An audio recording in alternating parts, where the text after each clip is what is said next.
It's the late 2000s, and Barcelona, under Guardiola's command, plays a style of football so mesmerizing and intricate that it leaves both fans and rivals in awe. This wasn't just winning games. This was a spectacle, a symphony of movement and precision that came to be known as Tiki-Taka. But what exactly did Guardiola do that was so different? How did he manage to make established football traditions look outdated? Well, Guardiola didn't just bring new tactics, he brought a philosophy. He challenged the conventional roles of players, turning defenders into playmakers and strikers into midfielders. Consider this. Traditional football often relied on physicality and long ball tactics, where towering center forwards would battle it out in the air. Guardiola's approach was the complete antithesis, focusing on skill, intelligence, and intricate passing patterns. Intrigued? Join me as we unpack the genius of Pep Guardiola and how he destroyed traditional football to create a new era of the beautiful game. 1. The Rise of Tiki-Taka. Pep Guardiola's journey to changing football began at Barcelona. Appointed as head coach in 2008, Pep inherited a talented squad but transformed it with his philosophy. The cornerstone of his approach was Tiki-Taka, a style characterized by short, quick passes and constant movement. For example, in the 2008 to 2009 season, Barcelona completed 23,000 passes, averaging 600 passes per game. This was a stark contrast to traditional teams that relied more on long balls and direct play. Besides, under Pep, Barca had an average possession of 65 to 70%, dominating games with their control of the ball. In a match against Real Madrid in 2011, Barcelona had 71% possession and completed 696 passes compared to Real's 198. This style demanded not just technical skill but also tactical intelligence.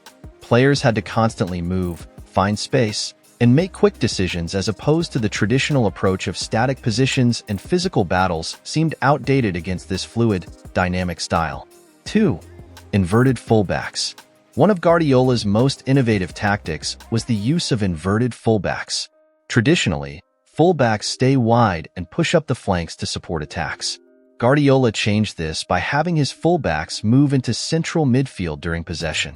For example, at Manchester City, players like Kyle Walker regularly drift into midfield, creating numerical superiority, and this tactic allowed City to dominate the middle of the park, with midfielders like Kevin De Bruyne and Bernardo Silva benefiting from the added support.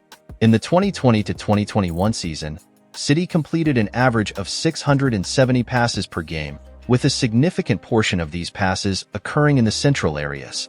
As a result, this innovation disrupted opponents' defensive strategies as they had to adapt to unexpected movements, often leaving gaps in their defense.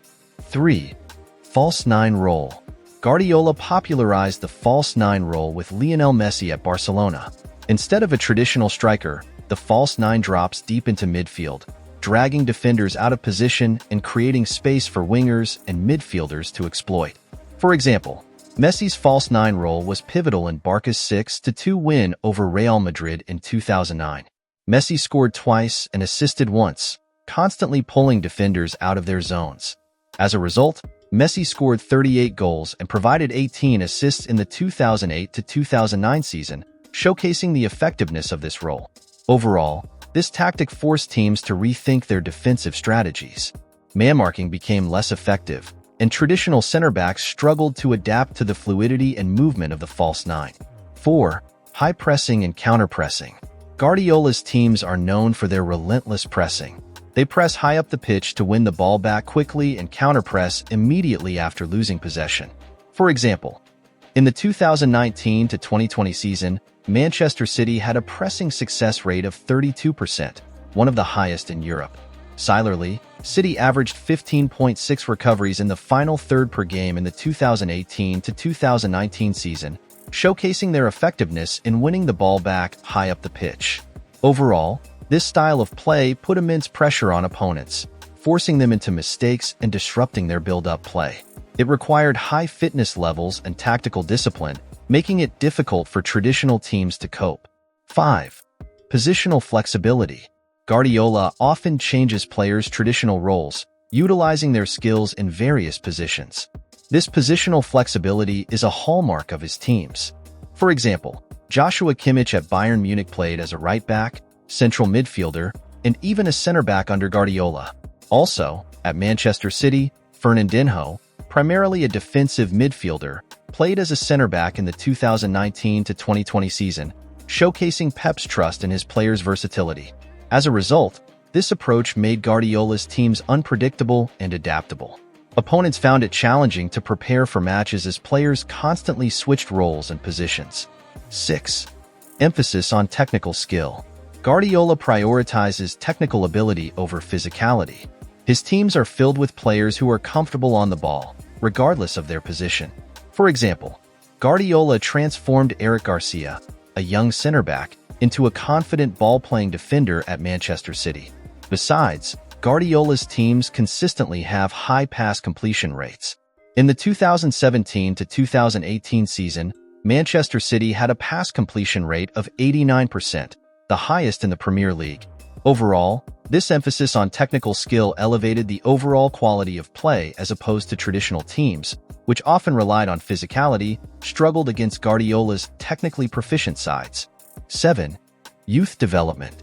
Guardiola trusts and develops young talent, integrating them into his tactical system and giving them significant roles. For example, at Barcelona, Guardiola promoted players like Sergio Busquets and Pedro from the academy to the first team. Besides, in the 2008-2009 season, 8 players from Barcelona's La Masia academy featured in the first team, highlighting Guardiola's focus on youth development. As a result, this approach not only nurtured young talent, but also ensured a steady supply of players who understood and fit into Guardiola's philosophy. 8. Shattering traditional roles. Guardiola's tactics often involve shattering traditional player roles, creating a more fluid and dynamic game. For example, at Bayern Munich, Guardiola used Philipp Lahm, traditionally a right-back, as a central midfielder, where he excelled. As a result, Lahm's pass completion rate as a midfielder was 92% in the 2014-2015 seasons, one of the highest in Europe. Overall, this approach has led to more versatile players and a more flexible game. Traditional roles have become less rigid, and players are now expected to adapt to multiple positions and responsibilities. Legacy. Pep Guardiola's impact on football will be felt for generations. His ideas and innovations have set new standards and inspired a new wave of coaches and players. For example, coaches like Mikel Arteta and Xavi, who played under Guardiola, are now bringing his principles to their own teams. Pep Guardiola didn't just change football, he redefined it. His revolutionary tactics and philosophy have dismantled traditional football, replacing it with a game that is more dynamic, technical, and intelligent. From tiki-taka to inverted fullbacks, from high pressing to positional flexibility, Guardiola's influence is undeniable. Thanks for watching. If you enjoyed this deep dive, don't forget to like, share, and subscribe for more football insights. See you next time.